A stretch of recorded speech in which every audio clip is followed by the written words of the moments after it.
Good afternoon. No matter what your point of view may be, there is significant in the growth in Chicago and across the United States, if not around the world, of a movement known as the Black Muslims, a movement which is popularly believed to preach a doctrine of hatred for the white race and the ultimate supremacy of the Negro race. The headquarters of the Muslim movement is here in Chicago in the 5300 block of South Greenwood, and its leader now is known as Elijah Muhammad. He's in residence here.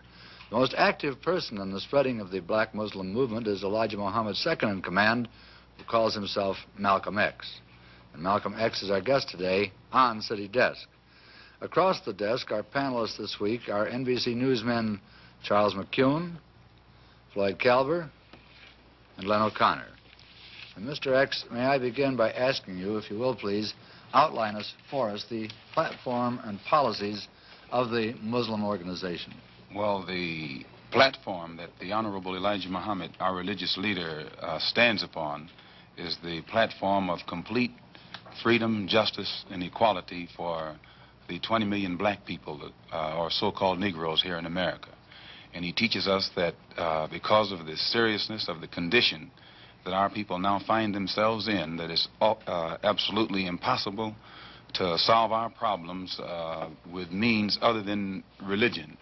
And he teaches us that the religion of Islam is the only religion that will instill within our people the incentive to stand on our own feet. And instead of trying to force ourselves upon whites or force ourselves into the white society or blame the white man for our predicament and constantly beg him for what he has, he says that the only way that we can solve our problem is to unite together among ourselves, among our own kind, clean ourselves up, rid ourselves of the evils that we've become addicted to here in this society, and try and solve our problem ourselves. Then I referred to the popular belief that the Muslims preach a hatred for the white race. You do not subscribe to this, then? No, I've never heard the Honorable Elijah Muhammad teach or preach hatred for anyone. He preaches hatred against evil, against drunkenness, against dope addiction, against poverty, and against having to beg for the things that a man is supposed to have. But I've never heard him teach us or any of his followers hatred toward any human being. Do you think that some of his followers possibly then have misinterpreted the word that they've heard and follow a practice of hatred for the white race? I don't think that any Muslim practices hatred toward anyone. We have businesses around the country that are patronized by whites, and we have many businesses here in Chicago, and our customers are white as well as our own kind. And a white person can go into any of these places of business, and he'll have to admit that he is treated with more respect, and he finds more dignity there than he will find among the so-called Negroes who profess to be teaching love for everyone. Twice you've referred to the Negroes, the so-called Negroes. You find some fault with this description, yes, I gather. Mr. Muhammad teaches us that Negro is a term that was applied to us during slavery by the slave master. And right today, it's a term that is used only to point out the descendant of slaves. It's never used for black people, period. Africans can come to this country.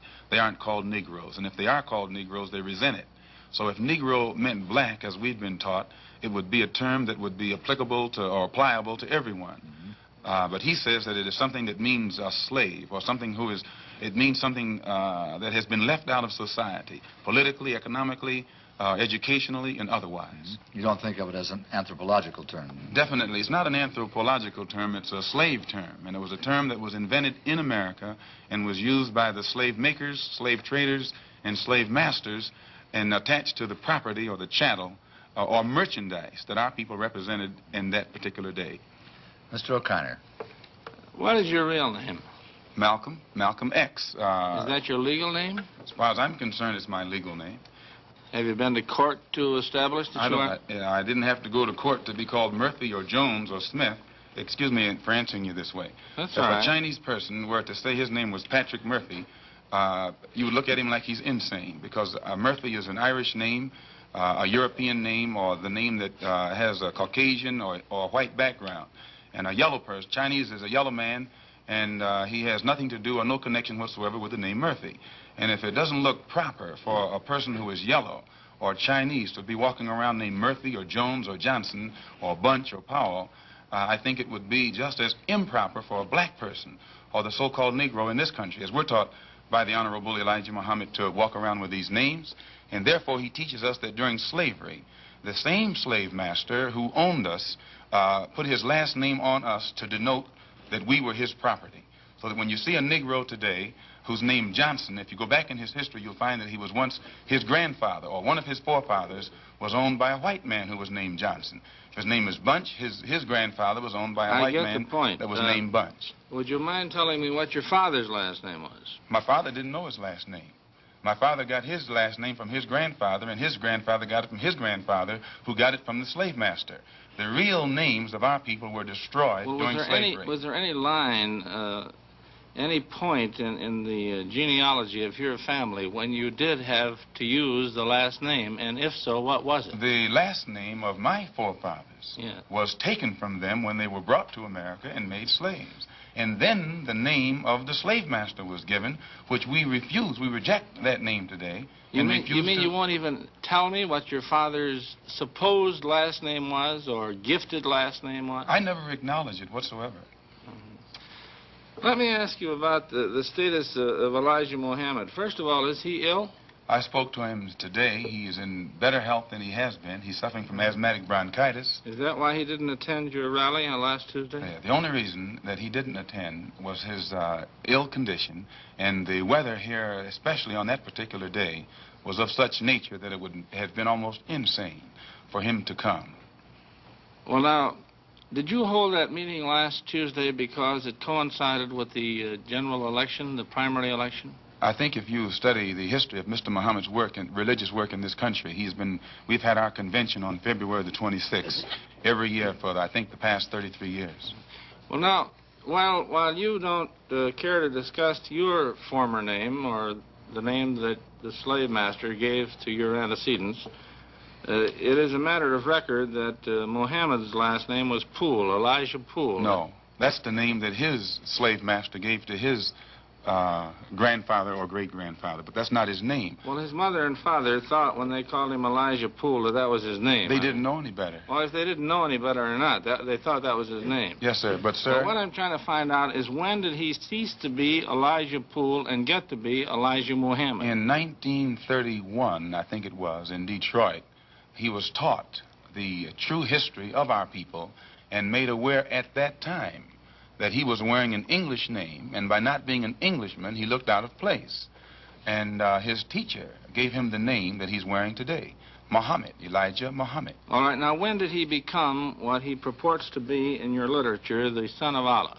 I've never heard the Honorable Elijah Muhammad referred to as the son of Allah. The prophet of Allah. I've never heard him referred to as the prophet of Allah. What do you refer to him Messenger of Allah. All right, the messenger of Allah, and I appreciate the correction. Yes, he says that a prophet is somebody who predicts the future, and he's not predicting the future, whereas a messenger is someone who carries a message that has been given to him by one who authors that message. Why, now, who gave him the message, and to whom is it supposed to be delivered? Master W.F. Muhammad, the one who taught him, is the author of the message.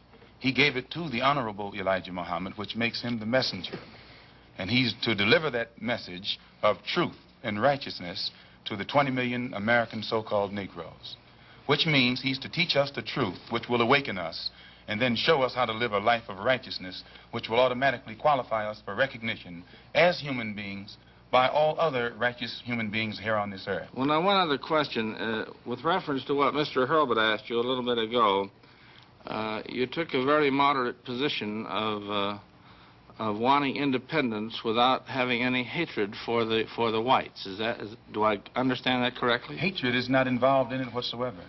Well, I recall in a recent plane crash, 2 or 3 years ago, or less than that, a charter flight on Air France in which a group of people from Atlanta, Georgia, were, as they say in the business, as they took off from Orly Field. And you were quoted at that time as expressing great gratification that this tragedy had occurred.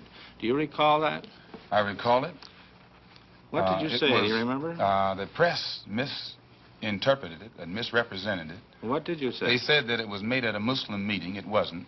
It was made at a rally of Negroes, Baptist, Methodist, Catholic, and otherwise in Los Angeles, who were rallying to protest the brutal shooting of 7 unarmed Negroes And what did you by say? heavily armed white policemen in the city of Los Angeles.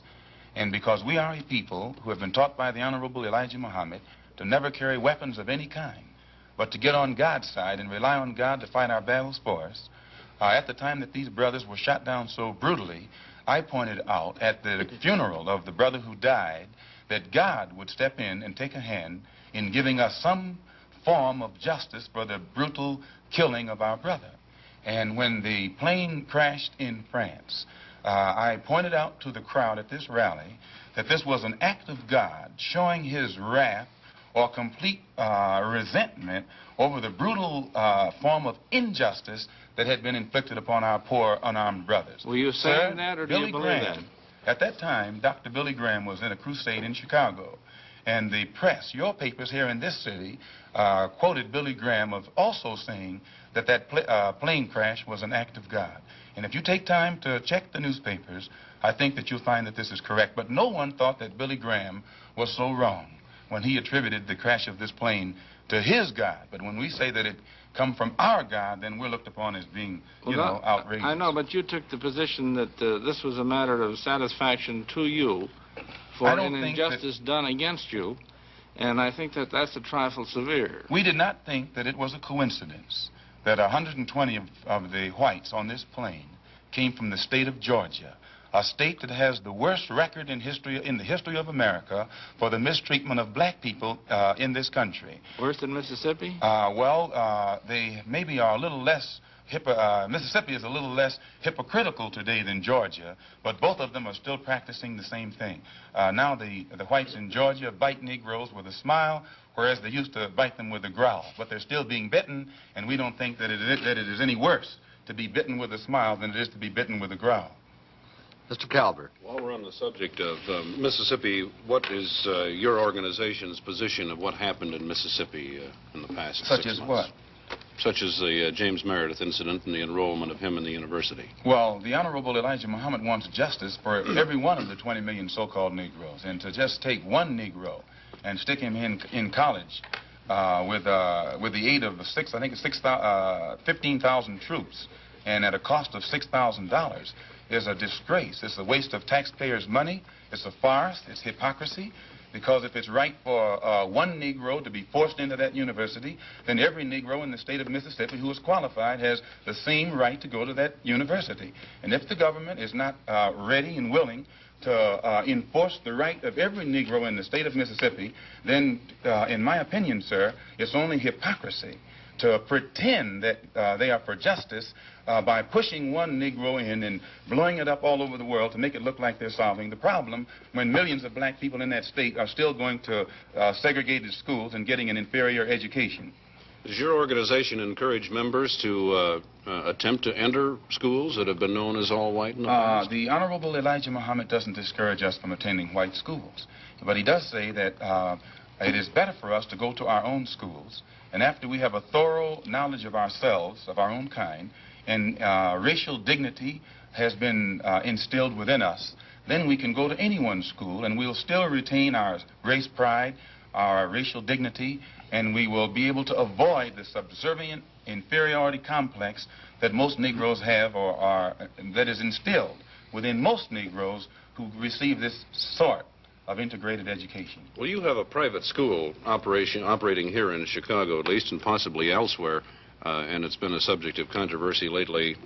What is the acceptance of people who come out of your private schools into schools of higher learning? Yes, we have many students who have graduated from the University of Islam on 54th and Greenwood that are now attending other schools. In fact, just as an example, one of Mr. Muhammad's sons never attended any school in his life but the University of Islam. He later attended DePaul University. He also attended the University of Chicago, and at present he's attending Al-Azhar University in Cairo, one of the oldest Muslim schools in the world. And his daughter-in-law also, who went to school here, is attending the University of Cairo. And then we have other students who have graduated that are attending other colleges and universities in this country. And in our school, we never have any delinquency problems. We never have any dropouts. We never have any disrespect for authority or disrespect for parents. We don't have any kind of juvenile delinquency. All of the things that the regular school system is complaining about, the critics and the most severe critics of Mr. Muhammad has to admit that we aren't plagued with those same problems in our own school. I have listened to your leader, at least on one occasion in convention here. It was 2 years ago, and at that time he advocated the separate state proposition of giving the what you call the so-called American Negro a separate state in which to live, to make their own way. Would you explain that philosophy, please? And have you had any support for it from anybody in official ranks? Your first question first. To my understanding, what Mr. Muhammad has said is that he wants freedom, justice, and equality for the black people here in America, which you agree they don't have. If they did, you wouldn't have a race problem. And he says, if America cannot bring about freedom, justice, and equality for our people in this country, then America should allow us to leave. If we can't get along together, we should be allowed to depart and go someplace where we can set up housekeeping for ourselves. Then he says, if America doesn't want us to go back home among our own people, and at the same time they want to keep us here, since we can't stay here and get along together in peace, he says what America should do is separate part of the country and give us a section where we can live, and give us everything we need to get our particular section functioning independently, support us for 25 years until we are able to function independently in a society of our own, and in this way the problem will be solved. Mr. McCuen. You say there's no juvenile delinquency. What is the discipline that you Well, number one, excuse me, practice? Sir. One of the first things that Mr. Muhammad teaches is you have to set an example if you want others to do right. And he teaches the grown-up Muslims to live a highly disciplined and a highly moral life of high morals. And by the parents displaying the highest of morals in front of the children at all times, automatically this sets a pattern or an example for the children. And in our schools, our children, the emphasis is placed upon the recognition of authority. And by the children recognizing authority and respecting authority, it's easy for anyone who is in authority to teach the child and discipline the child and make the child aware of the importance of living a life in accord with the law even after he grows up. How did you happen to join the Muslim movement? I was in prison. I was a very wayward, criminal, backward, illiterate, uneducated, and whatever other negative characteristics you can think of type of person until I heard the teachings of the Honorable Elijah Muhammad. And because of the impact that it had upon me in giving me a desire to reform myself and rehabilitate myself for the first time in my life, and also being able to see the effect that it had upon others, this is what made me accept it. And plus, prior to hearing what he teaches, I had no interest whatsoever in anything serious or any kind of educational pursuits. And I noticed that after being exposed to the religious teachings of the Honorable Elijah Muhammad, immediately it instilled within me such a high degree of racial pride and racial dignity that I wanted to be somebody. And I realized that I couldn't be anybody by begging the white man for what he had, but that I had to get out here and try and do something for myself or make something out of myself. What has been the growth of the Muslim movement? There are conflicting reports as to how many Muslims there are in the United States. Can you tell us? Well, most critics say that the dissatisfied follow Muhammad, that the unemployed and the oppressed follow Muhammad. And I think you'll agree, the sociologists, the economists, and other experts say that the masses of black people are dissatisfied, unemployed, oppressed, and fed up, so that he actually gets his support at the mass level. But now you have other Negroes at the class level who pretend not to go for him, because usually their job has been given to them by the white man. They have positions to which they have been appointed, and they think that the only way that they can protect their job is by pretending in front of the white man that they don't go for Mr. Muhammad either. But you find that he gets how many support Muslims at do all you levels. say there are in numbers? I couldn't say. I've never heard him say, and he's the only one who would know. 500,000? I couldn't say. I think that anyone who does say is not in a position to know, and anyone who knows wouldn't say. What do you think that the Urban League and the NAACP have accomplished for your people? What's your attitude in toward their them? own way, they have been doing their best to bring about freedom, justice, and equality and human dignity for the black people in this country. But today you have such an intense degree of dissatisfaction and impatience existing among our people at the mass level that it is almost impossible to come to them with a program that's going to take another 100 years to solve their problem, and they still be satisfied to wait. So that they have, the Urban League and the NAACP has done a good job within their understanding. But today it takes more immediate solutions. And the solution that the Honorable Elijah Muhammad has is immediate. It's more practical. You think they're not moving fast enough? Well, they're moving as fast as they can. But that's not fast enough for the masses of black people. If a person is sitting on a warm stove and you get ready to let him up, no matter how slow you are, he has patience because it's only warm. But the masses of black people who are sitting on a hot stove, they're impatient. And no matter how fast you say progress is being made toward letting them up, that progress is not fast enough for them. Well, the NAACP and the Urban League have both been critical of the Muslims. The NAACP and Urban League have been maneuvered into criticizing us against their own will. Usually, the divide and conquer tactics have always been used by the oppressor to keep the oppressed oppressed. And the NAACP has been used against the Muslims. Efforts have been made to use us against them, but the Honorable Elijah Muhammad says he'll work with the NAACP, the Urban League, and any other Negro organization that wants to uplift the black man as long as it doesn't conflict with our religious principles. Well, I remember once when Elijah was quoted as having said that the Urban League and the NAACP sold out to the white man. Has he ever made that statement to my knowledge, I don't think that he has said that they sold out to the white man. I've heard him say that. Is that his feeling? The NAACP has been in existence for 54 years. And they elect a new national president every year, and they have never elected a black man to sit in that capacity. Arthur Spingarn has been president of the NAACP for 24 years. And so in this sense, it means that either they're practicing the same discrimination that they accuse the white man of practicing, they're practicing it themselves, or else they're not qualifying other Negroes in that organization for positions of leadership. This is our only criticism. You personally feel that they have sold out to the white man? You personally feel that those organizations have sold out to the white man? I don't think that they would knowingly allow themselves to be used or misused against their own people. So if they are failing to do the job that our people expect of them, probably it's just through lack of understanding. But today their understanding is increasing, and you'll find that they're developing a better ability to work with all different factions for the betterment of our people. Malcolm, how do you yourself feel about the white man? I believe that the white man has done a great injustice to the black man in this country by having kidnapped our people and brought us here and down to the level that we're on today. And today, instead of approaching the factors that their original mistake has created, instead of approaching these factors objectively and realistically, the greatest sin that they're doing now is trying to pretend that they never committed a crime, that they never did any wrong. And when the Honorable Elijah Muhammad points out the injustices that our people are suffering, they make that sin worse by accusing him of teaching hate, or by accusing him of black supremacy, or by accusing him of advocating violence, simply because he is pointing out the real factors in the problem. We have a little time left. You don't have to hurry so much, Malcolm.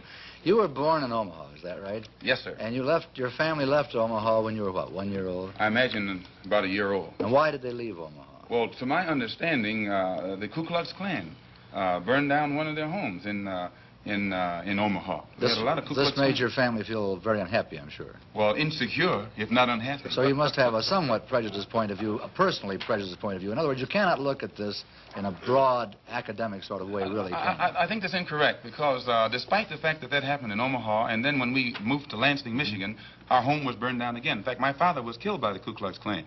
And despite all of that, no one was more thoroughly integrated with whites than I. No one has lived more so in the society of whites than I. And it was only until I became a Muslim that I ceased living in the society of whites. You say you were thoroughly integrated with the whites, Malcolm. Yes. Do you have white people in your family background? Definitely. Most Negroes in this country have whites in their family background. How are you going to differentiate between the white blood that's in you and the Negro blood that's in you? And you don't mind my using the term Negro because you use this yourself. I use it interchangeably. I know you do. Why do you do that? Well, I use it if it fits the purpose to use it, but I use it against my will. Do you? But you used it voluntarily in describing the incident in Los Angeles. Still, I use it against my will. I guess the teachings were weren't thoroughly inculcated. No, but when I say to you that the cops in Los Angeles shot down 7 unarmed Negroes, every Negro in the audience knows what I'm talking about. But when I say that they shot 7 Muslims, then a lot of the Negroes don't realize that suppose you're you still said talking 7 about colored Negroes. people, because you say you used the term colored people. If you said... I don't think I used used the word colored on this program. Yes, you did. You did when we Not started. colored. I think so. Black people, I'm sorry. You did Black. say black. Well, we can use black, and that fits everybody. Okay. But, sir, the black... Now, let me get back to another point that you made. You said that you go back home. Now, what do you mean by back home? I've only heard the Honorable Elijah Muhammad say, back among our own people. From You whence said back home. You don't mind my saying Right, that. back home. But by that he means... Do you mean back into the roots of Islam, or do you mean back to Africa? Back home. And Africa. by back home he means back into our original civilization. And if you study history, the Islamic culture existed in West Africa, But your Central family Africa. didn't come from an Islamic background originally, did it? I mean, you came from the proud tribes of Africa, which is I think certainly you'll have a find, pride- sir, that one of proud the background. that Islam, the Islamic culture, I agree, there is existed a lot of- widely in Africa, Central Well, Africa, I agree, West Africa. I agree. I've met many people in there. Mr. O'Connor. With regard to that tragedy out there in Los Angeles, I myself refer to it, when it happened, as the tragic police action, so I am not totally biased. Thank you, sir. Coming from Muhammad Speaks, which is the publication of your cult or your religion, Elijah Muhammad, referred to the policemen out there, the white policemen, as devils.